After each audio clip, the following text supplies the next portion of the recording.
In March 2020, the stock market collapsed. In 11 days, it lost a third of its value. That's the fastest crash in the history of the stock market.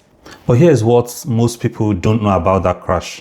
The selling wasn't driven by people panicking about specific companies. It wasn't driven by analysts who thought Apple was overvalued or Amazon was too expensive. Much of the selling was completely automatic. Index funds, the investment product sold to millions of ordinary people as the safe, boring, sensible choice, dumped stocks indiscriminately. The good ones, the bad ones, the cheap ones, the expensive ones, all of it. And here's the question that keeps economists up at night.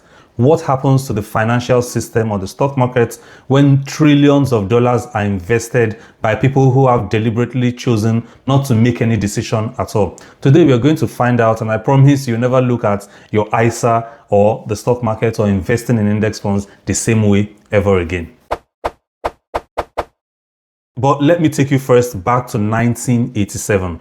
Wall Street is booming. Fund managers are charging investors 2, 3, sometimes more in percent every single year. In exchange for one promise, they were smart enough to beat the market. Most of them weren't. Then a man named Jack Bogle saw the data, had a simple idea. What if instead of paying a genius to pick stocks for you, you just bought every single stock, all of them at once, in proportion to their size? As usual, Wall Street laughed at him. They called it Bogle's folly. They said no serious investor would ever want to settle for average. 50 years later, index funds manage over 10 trillion pounds globally. Passive investing now controls roughly half of all the money in the US stock market. The man they laughed at changed the world. But interestingly, near the end of Jack Bogle's life, it is recorded that Jack Bogle himself started to worry. He worried that the thing he created was growing too big, and he wasn't alone in that worry.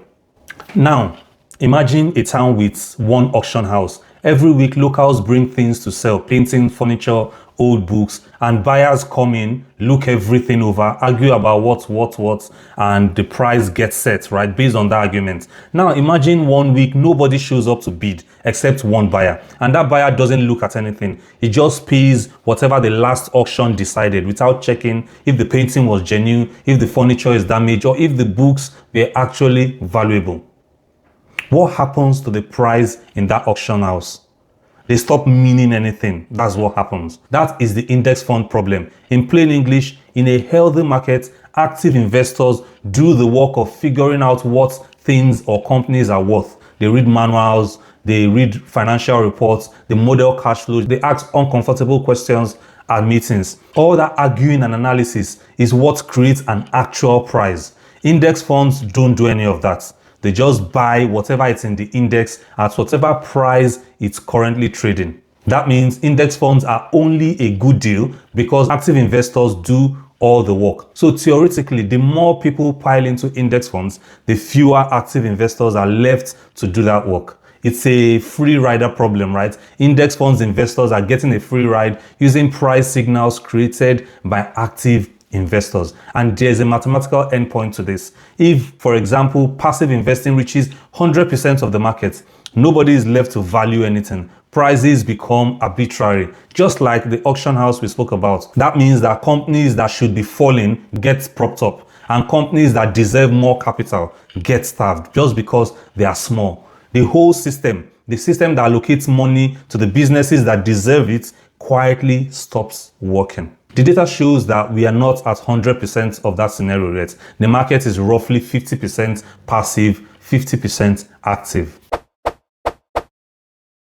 Now, the problem of price discovery going wrong isn't even the scariest part, and that was what we just discussed. Here is something I want you to really think about. When you buy an index fund, you're not just investing in the stock market.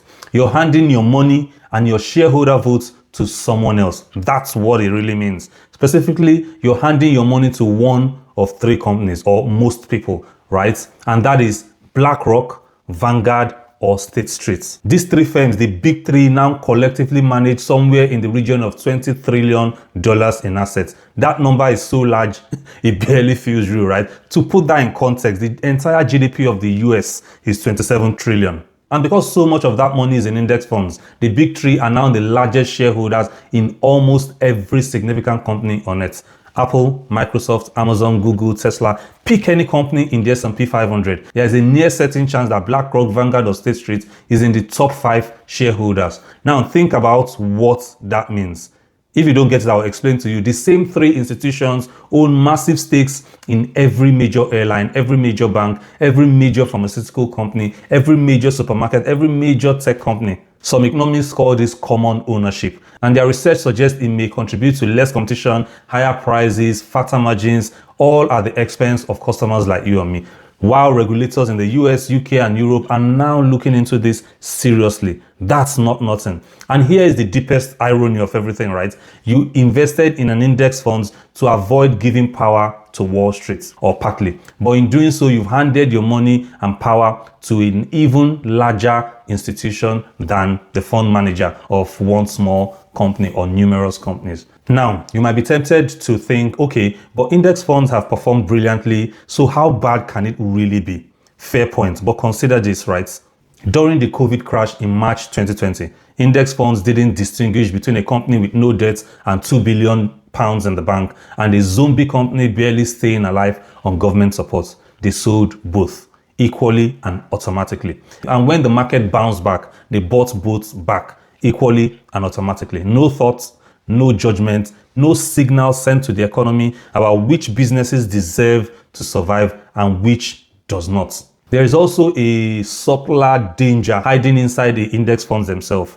Index funds weight companies by market cap, which means that the bigger the company, the more of your money goes into it. Right now, the top 10 companies in the S&P 500 makes up roughly 35% of the entire index. So when we buy the whole market index funds, right, we are actually making a massive bet on a handful of US mega cap tech companies. That is not diversification. That's concentration wearing a costume of diversification. None of this means that index funds are about to collapse or it's bad for you and me, right? But it does mean that just buy an index fund and forget it is a more complicated instruction than it sounds. Irrespective of all this, I also believe that the stock market is a self-correcting machine. That means that if passive investing grows so dominant that prices start going haywire, this would actually create a golden opportunity for any active investor paying attention, which in turn, especially in this content era, will see a flood of active managers back in the market, and in doing so,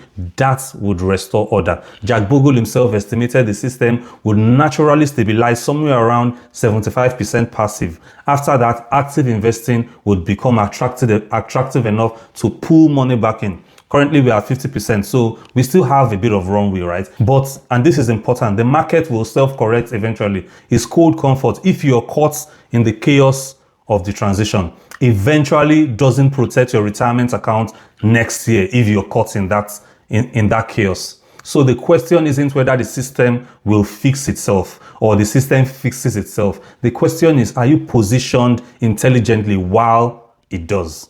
So what do you do? Or better question, how do I see this and plan to tackle this as a regular guy like many of you watching? I do 3 things, right? 1, I don't stop investing in index funds. Yes, positives still seriously outweigh the negatives. I'm talking about low cost and broad diversification. For you, me, and 95% of people out there, it's still our most powerful tool. The risks we have discussed are systemic and slow moving, not something to panic about today. Number 2, diversify across indexes, not just one. The S&P 500 is not the whole world. There is the UK, European, emerging markets, small cap, mid cap index funds that will guarantee genuine, real diversification if you invest in all of this. And number 3 is to stay engaged. The most dangerous thing you can do is switch your brain completely off. Review your allocations once a year. Understand what you actually own. Notice when one sector or company starts dominating your portfolio. The brilliant irony here is this. The reason index funds work so well for all of us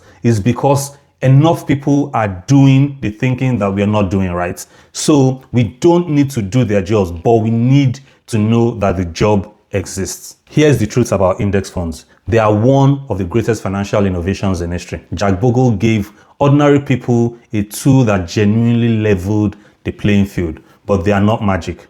They are not a substitute for understanding, and they are not risk-free just because they are boring.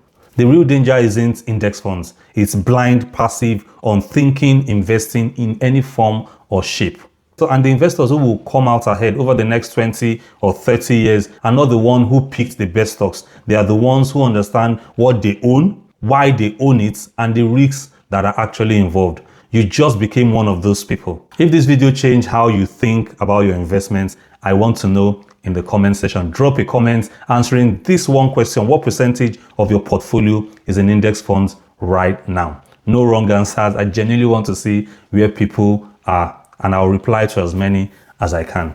If you found this useful, please hit the subscribe button and like this video so more people will get to see this. And if you want to go deeper, binge this playlist somewhere at the top and in the description. It gives you everything you need to know about building a very solid portfolio and all about investing. See you in